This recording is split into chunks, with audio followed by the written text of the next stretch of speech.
cium begini lo zigzag nurut banget cuy. Ini mobil yang paling proper deh kayaknya di zamannya ya. Subscribe dulu yuk.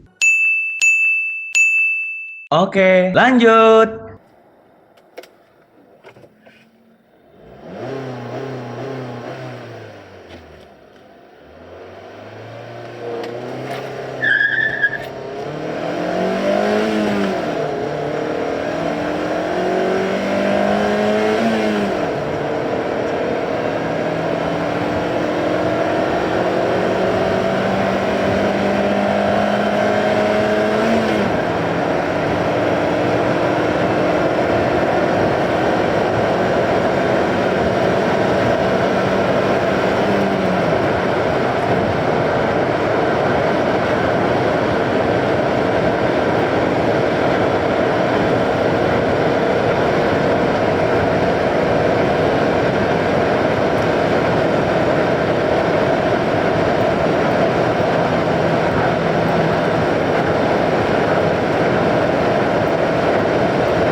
Assalamualaikum teman-teman, kembali di channel Dila Zuardi. Barusan kalian sudah ngeliat sesi test drive Civic FB lansiran tahun 2013.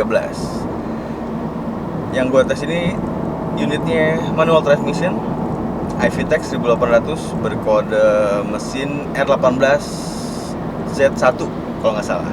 Nah, mesin ini iVTEC ini horsepower mempunyai 140 Nah, 5500. Nah, torsinya itu mencapai 177 Nm.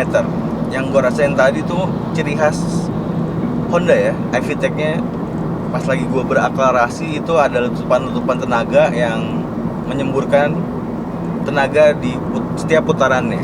Itu yang gue rasain. Di setiap persneling giginya itu ada kayak lonjakan-lonjakan tenaganya. Mungkin bisa gue bilang sih itu adalah saat dimana iVTEC bekerja. Jadi untuk limiter yang gue tes tadi mungkin sekitar 7200-an, hampir mirip-mirip sama Honda Vario yang udah pernah gue tes. Untuk tenaganya cukup lumayan dengan bodi yang sebesar ini, karena Civic itu mengalami bobot yang lebih besar sedikit dari pendahulunya. Civic ini merupakan Civic generasi ke-9, dimana sebelum Civic ini itu adalah Civic FD. Nah, banyak orang yang bilang Civic FD adalah the best Civic, dan Civic FB ini adalah produk yang gak lakunya Honda lah. Kenapa bisa bilang gitu? Mungkin saat diterbitkan Civic ini di Jepang tahun 2008 sampai 2010 tuh lagi ada krisis moneter, dimana insinyur Honda menciptakan mobil dengan budget yang mungkin terbatas ya. Jadi desainnya ya ala kadarnya. Cuman kalau ngomongin desain mungkin kembali kepada selera masing-masing. Untuk ke desain lah, kita langsung ngomongin desain dari bodi ini, gue bilang sih nggak jelek-jelek amat. Cuman satu desain dari mobil ini gue nggak suka adalah spionnya. Spionnya kok kayaknya gemuk-gemuk, nggak pas sama bodinya ya. Itu doang satu udah spionnya. Yang lainnya desain bodi eksterior gue masih masuk di selera pribadi. Di depannya itu grillnya list chrome yang paling atas, bilah-bilah chrome-nya, cuman di unit yang gue tes ini udah di blackout, jadi hitam semua grillnya. Nah untuk versi faceliftnya di tahun 2014 kalau gue nggak salah itu udah dikasih fog lamp. Nah jadi awal-awal Civic ini diproduksi itu belum ada fog lamp, dan sennya itu masih Defender cuy. Lu bayangin, mobil produksi tahun 2013 sennya masih Defender ya kan. Dan terkenal banget di Civic ini pelit banget fitur Honda. Kuncinya belum smart key, sensor mundur nggak ada, apalagi kamera mundur itu nggak ada. Apa ya, bener-bener saat itu Honda mengepres budget produksi sebuah sedan midsize. Nah untuk interior ini lagi yang lucu di sini. Bentar dulu ya, gue tepok nyamuk dulu. Oh ya, buat yang belum nonton review gue Honda Vario dan Honda Estilo, lo boleh cek videonya di channel YouTube. Back to the topic. Tadi ngomongin apa tadi? Interior, eksterior ya. Nah, untuk interior yang lucu di sini adalah dia masih menggunakan multi cluster, maksudnya dia bertingkat leveling ya. Jadi dashboardnya ada yang atas, ada yang bawah. Dan bentuknya masih juga memakai di Civic sebelumnya, yaitu Civic FD bertingkat. Dan terus kerennya lagi, dashboardnya itu driver oriented, jadi ala-ala menekuk kokpit pesawat gitulah ya, E30 BM seri gitu. Nah, jadi benar-benar driver oriented yang semuanya mudah dijangkau dengan jemari si pengemudi.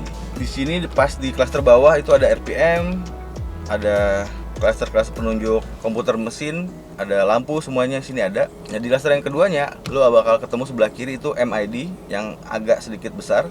Itu ada tunjuk jam, rata-rata kecepatan, rata-rata konsumsi bahan bakar, ada radio juga bisa dilihat, outside temperatur yang cukup lengkap di sini, dan penunjuk CD semua bisa diatur di tombol sebelah kiri setir. Nah untuk yang versi 1800 ini belum ada smart key, start push stop engine button tuh nggak ada, dan AC-nya juga masih manual. Walaupun dia sudah dibekali dengan tombol-tombol pencetan pengatur semburan AC-nya. Nah, kalau perbedaannya lagi yang 2000 cc itu sudah digital, walaupun belum dual zone. Dan ada lagi peningkatan di facelift 1800 itu tipnya sudah monitor. Nah, kalau yang versi ini yang gue tes, tipnya sudah indes sama dashboard. Jadi tipnya itu menyatu sama dashboard. Jadi agak-agak susah kalau kalian yang membeli unit ini untuk mengganti tip. Untungnya tipnya itu kualitasnya nggak jelek-jelek amat. Jadi kalian cukup modal subwoofer, ganti speaker yang premium, aman, enjoy kalian semua. Tapi itu tadi kekurangannya adalah kalian nggak bisa mengganti tipnya menjadi monitor. Bisa diganti, cuma nanti panelnya itu bakalan beda karena di sini warnanya kan agak-agak abu-abu nih. Nah kelihatannya kurang aja gitu kalau misalnya warnanya nggak nyatu sama dashboard. Tapi saran gue mendingan lo pakai tip standar karena kualitas audio juga sudah lumayan. Dia juga bisa menampung CD, aux, MP3 kalau nggak salah, dan udah ada USB. Di console box ada USB dan di bawahnya juga ada tombol aux, jadi udah cukup lengkap. Terus detailnya lagi, attention to detail di mobil di bawah dari Civic FD. Pertama, untuk rem tangan Civic FD kan tuh ikonik banget ya, sebelah sini udah kayak sporty banget ya bentukannya. Nah ini balik lagi seperti ini, jadi kayak mobil konvensional yang banyak beredar lah, karena bentukannya begini. Di Civic FD kan rem tangannya tuh keren tuh, berkarakter banget gitu bentukannya. Terus tambah lagi attention to detail, tombol-tombol power window-nya. Kalau perhatiin di Civic FD itu tombol power window bentuk bulan sabit cuy. Sedetail itulah Honda memberikan apa ya, estetik di Civic FD. Makanya orang banyak yang kecewa pada Civic FD ini. Detail, attention to detail itu berkurang sekali sama Civic FD. Dari tombol-tombolnya ini biasa banget, jadi ya nih dipencet juga kelihatan berasa plastik murah cuy. Coba kalau lo perhatiin di Civic FD, bentuk tombol power window itu bentuk bulan sabit cuy. Gokil, sedetail itu Honda merancang Civic FD. Pas menurunkan Civic FB, bedanya sangat berasa. Tapi untuk driving impression ya, wow gokil soy. Ini enak banget, sumpah enak banget. Gue pernah nge-review Vios, ya memang bukan apple to apple ya kalau misalnya bandingin Vios. Cuman setelah yang gue alamin, ini tuh shock breakernya Honda banget. Nggak ada limbung-limbung, ada sih limbungnya, cuman kalau udah kecepatan di atas 120 ya. Cuman kalau misalnya di ya city cruising begini lo zigzag itu nurut banget cuy, sumpah seenak itu. Dan setirnya nih bener-bener, ini mobil yang paling proper deh kayaknya di zamannya ya. Setirnya kecil, lebih kecil dari mobil yang lain. Kenapa Honda bikin setir lebih kecil? Karena memang dari pengaruh di desain dashboardnya, dia leveling seperti itu tadi. Jadi Honda bisa membuat setir yang lebih kecil, yang lebih driver oriented, dan bentukan setirnya juga bener-bener lebih karet begini daripada yang kulit-kulit tuh, yang bakalan kemakan umur, bakalan ngelotok-ngelotok. Ya ini juga sih, cuman gue lebih seneng yang karet gini aja. Itu nge-grip banget dan serius cuy. Ini driving impression Civic ini tuh wah gokil sih. Gue nggak takut kalau misalnya ngelewatin tikungan yang tajam kecepatan 60 ke atas itu masih pede. Beda banget sama mobil-mobil lain di kelasnya. Bandingin sama Altis, yang memang di versusnya sama Altis itu Altis karena mungkin empuk, nyaman, jadi limbung. Nah ini agak keras sedikit, cuman lo bisa pede ngelahap tikungan dengan kecepatan tinggi. Untuk konsumsi bensin di mobil ini kita lihat 1:10,6 per liter. Dengan cara berpengendaranya normal ya, nggak terlalu agresif. Dan kalau kalian eco riding, itu akan berubah warna di cluster RPM nih sebelah kanan kiri tuh. Nah, kalau eco ride, eco mode akan berubah menjadi hijau. Kalau agresif jadi biru. Cuman sayang, kenapa kalau lagi nggak kebut-kebutan jadi merah gitu kan, jadi keren ya. Ini cuma 2 warna aja, biru dan hijau. Ada lagi tambahan di sini, ada eco mode tombol. Yang awalnya gue pikir tuh nggak ngaruh tombol eco mode ini, tapi setelah gue tes, mobilnya jadi agak lemot sedikit untuk berakselerasi. Jadi bener-bener pengaruh ini tombol, karena dia langsung sinkronis sama ECU. Dia bisa memerintahkan mobil untuk tidak bisa agresif. Nah, nyambungnya sama konsumsi bahan bakar yang bisa dihemat. Ya mungkin hematnya nggak banyak-banyak ya, cuman lumayan lah. Ada effort untuk bisa lebih ekonomis. Nah, itu ditandai dengan lambang daun hijau di dashboard bawah tuh di sebelah kiri bagian RPM. Nah, itu ada daun-daun tuh, istilahnya eco mode. Nah, awal-awal gue salah fokus nih, daunnya kok mirip-mirip apa gitu ya. Warna hijau, bentuknya 5 seperti kayak kaos gue. Ini warna hijau. Oke, untuk door trim di sini soft touch, empuk. Dan gue suka teksturnya tuh, dia bertekstur. Warnanya hitam, cuman nggak hitam polos gitu aja. Dia ada teksturnya juga. Dari door trim ke dashboard itu nyambung, jadi nggak ada gap, nggak ada ruang kosong antara door trim ke dashboard. Itu juga authenticity diesel yang lumayan baik ya, daripada mobil yang dari dashboard ke door trim tuh ada gapnya. Nah itu bisa kalian perhatikan setiap mobil yang kalian gunakan. Untuk cup holder di bagian bawah sini ada cup holder 2 yang bisa digeser-geser. Nah, bisa ditutup juga, bisa rapi. Untuk armrest di konsol box tengah ini bisa digeser, dimajuin, dimundurin. Dan gue suka lagi kalau disandarin tangan ke ini tuh tingginya sama cuy. Ada mobil yang konsol box sama door trimnya tuh tingginya beda. Ini bisa sama tuh. Sikut gue taruh ya. Ini tingginya sama, nggak ada beda. Buat gue ini penting karena dari sini lu bisa nilai segitu detailnya Honda membuat mobil. Ada orang yang ada pabrikan yang menciptakan konsol box tengah sama door trim sebelah kanan driver tingginya ada yang nggak sama tuh. Nah, lu bisa perhatiin di situ. Terus satu lagi, headrest ini bener-bener, makanya gue bilang ini driving impression Civic ini enak banget nih sebenarnya buat dipakai hari-hari. Mau manual mau matic, enak nih mobil. Ini terus lu nggak perlu effort lebih untuk nyenderin kepala lo ke belakang, itu langsung ditopang, disanggah kepala lo dengan sempurna. Ini gue udah mentok nih, udah kena nih, dagu gue langsung di bawah setir tuh ukurannya. Nah, kalau buat kalian mau ngetes Vario dan mobil-mobil yang lain udah gue review, gue sempat ngomongin tuh posisi sandaran kepala di setiap mobil, karena menurut gue ini juga salah satu ukuran mobil ini nih nyaman atau enggak dibawa harian. Jadi armrest sama headrestnya tuh bener-bener proper, bener-bener PW, nyaman, enjoy deh pokoknya. Ini bener-bener driving oriented banget mobilnya.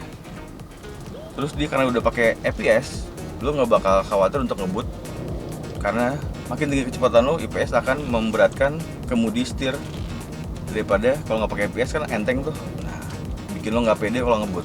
Jadi kalau lagi macet atau parkir, setirnya enteng. Tapi kalau lagi ngebut, ini jadi berat setirnya. Itu dibuat untuk unsur safety. Kayaknya untuk teknologi udah gitu doang. Yang di mobil ini udah nggak ada yang neko-neko lagi. Bener-bener mobil ini dibuat untuk mereka-mereka yang suka berpengendara, bukan yang untuk disupirin. Jadi buat kalian-kalian yang hobi nyetir, kalian cocok untuk ngambil Civic ini. Di pasaran marketplace gue cek, Civic FB tahun 2012 akhir tuh udah mulai. Itu mulai dari 170 sampai 189. Tipe yang 1800. Ada juga yang tipe 2000, itu lebih sekitar 200 sampai 230 masih ada yang jual, tergantung kondisi ya. Untuk ruang bagasi juga lumayan besar, tidak kecil-kecil amat. Nah, kekurangannya juga jok belakang itu nggak bisa dilipat, jadi fix begitu aja. Untuk kulitnya, joknya ini sebenarnya fabric, cuma sudah dikulitin sama sang owner. Aslinya tuh dia fabric. Nah, terus bedanya lagi untuk yang versi 2000, interiornya semua full black. Nanggung kenapa? Sayangnya plafonnya nggak full black gitu, jadi cuma jok, interior itu yang full black, cuman plafonnya beige gitu loh. Kayaknya cukup yang udah gue kasih info ke kalian semua tentang Civic FB generasi ke-9 1800cc manual transmission iVTEC.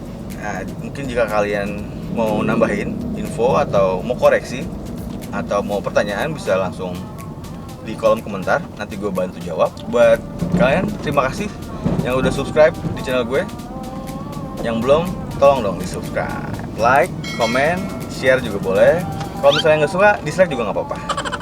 Terima kasih yang udah nonton dari awal sampai akhir, dan jangan lupa untuk selalu kontrol emosi lo saat berkendara. Gue pamit, wassalam.